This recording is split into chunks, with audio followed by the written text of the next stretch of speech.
Hello everyone, आज के इस वीडियो लेक्चर में हम बात करेंगे इन्फ्लामेशन के बारे में, यानी कि प्रदाह के बारे में।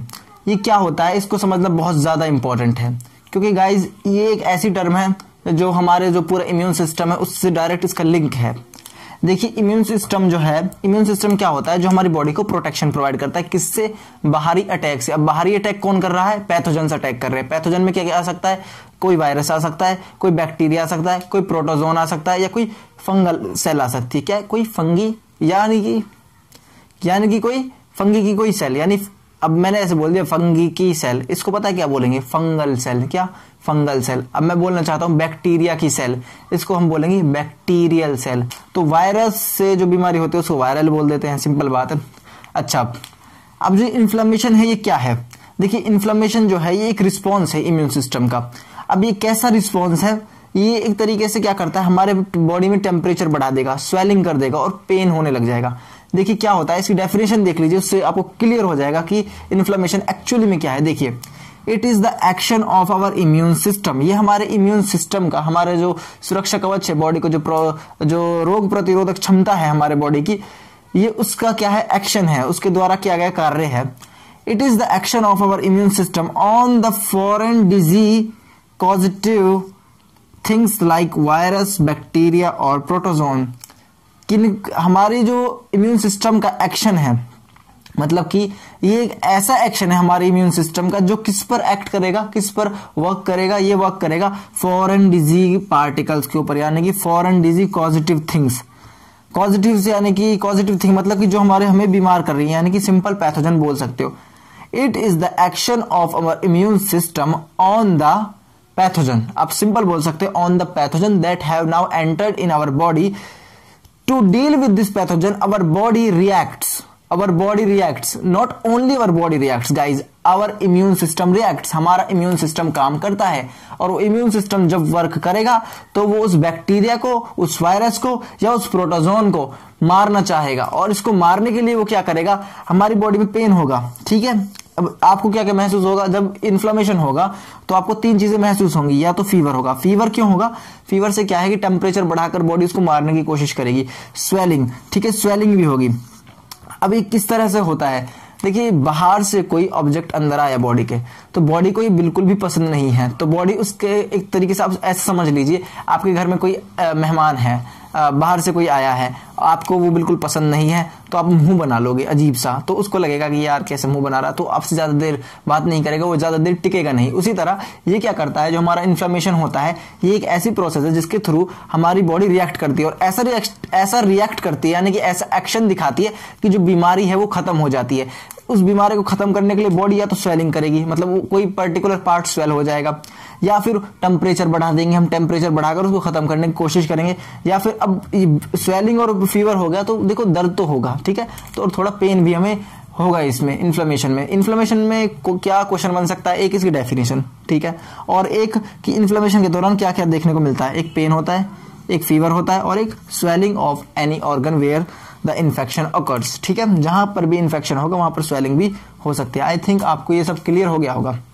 चलिए गाइज, अब हम आगे बढ़ते हैं और आज हम पढ़ते हैं प्रिंसिपल ऑफ ट्रीटमेंट, यानी कि जो हमारा ट्रीटमेंट है वो किस तरह से होना चाहिए और किस तरह से किया जाता है। देखिए, हमें जब भी कोई डिजीज़ घेर लेती है तो उस डिजीज़ का हमारे ऊपर कोई प्रभाव होता है, और उस प्रभाव के कारण हमें बहुत ज़्यादा दिक्कत होने लग जाती है।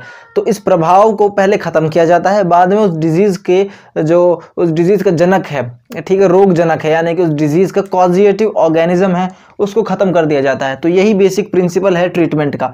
इलाज किस तरह से किया जाता है, तो देखिए गाइस, सबसे पहले हम क्या करते हैं, जो इफेक्ट ऑफ डिजीज़ है, यानी कि जो रोग का प्रभाव है, सबसे पहले उसे कम करा जाता है, उसको खत्म करा जाता है। मान लीजिए आपको बहुत ज़्यादा कोई प्रॉब्लम हो गई है, आपको मान लीजिए कि मलेरिया हो गया, मान लीजिए, होना नहीं चाहिए पर मान लीजिए हो गया, या किसी को भी मलेरिया हो गया, मुझे मलेरिया हो गया मान लीजिए, तो सबसे पहले क्या होगा, मेरी बॉडी जो है उसमें फीवर देखने को मिलेगा, और फीवर भी बहुत ज़्यादा देखने को मिलेगा। अब ये फीवर है, इसकी वजह से मुझे दिक्कत होगी, मेरे सिर में भी दर्द होगा, ठीक है, तो हम क्या करते हैं, हम पैरासीटामोल लेंगे, ठीक है। पैरासीटामोल लेने से क्या होगा, वो फीवर जो है वो कम हो जाएगा, लेकिन जो उसका पैरासाइट है मलेरिया का, वो अभी बॉडी में जिंदा है, तो अभी ये डिजीज खत्म नहीं हुई है। तो पहले हमने क्या किया, हमने पहले जो इफेक्ट है डिजीज का, इसको कम कर दिया। इससे फायदा क्या हो, इससे हमें क्या मिलता है बेटा, डिजीज के इफेक्ट को कम करने से सीधी सी बात है हमें रिलीफ मिलता है, ठीक है, रिलीफ मिलता है।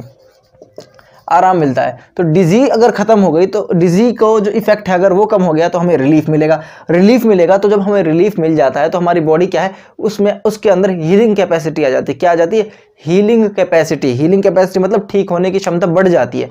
क्योंकि देखिए अगर आपको बहुत ज़्यादा बुखार हो रहा होगा तो आपका दिमाग भी ठीक नहीं होगा और आपको चक्कर भी आएंगे, आपको परेशानी होगी बहुत ज़्यादा। तो कोई भी दवाई आपके ऊपर असर नहीं करेगी, मतलब इतना अच्छा असर नहीं करेगी। तो पहले हम इस बुखार को हटाएंगे। उस बुखार के हटने से आपके दिमाग पे जो स्ट्रेस जनरेट हो गया था, मतलब आपके दिमाग में जो भी प्रॉब्लम हो गई थी इस बीमारी की वजह से, वो भी खत्म हो जाएगी। दोनों साइड से आप ठीक हो जाओगे। फिर उसकी वजह से क्या होगा, आपके अंदर हीलिंग कैपेसिटी जनरेट हो जाएगी, मतलब अब आप ठीक हो सकते हो बहुत जल्दी। ठीक है।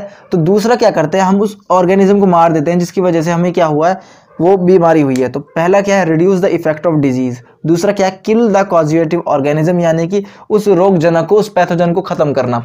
अब इस पैथोजन को हम खत्म कैसे करेंगे, पहले हमें इफेक्ट ऑफ डिजीज को कम करना है, उसके बाद हम इधर आएंगे। अब क्या होता है, देखिए मैंने आपको एक वीडियो लेक्चर में बताया था कि जो वायरल डिजीज होती है, जो डिजीज वायरस से होती है, हम उन्हें एंटीबायोटिक से ट्रीट नहीं कर सकते। ऐसा क्यों है, उसमें मैंने आपको क्लियर समझा दिया था।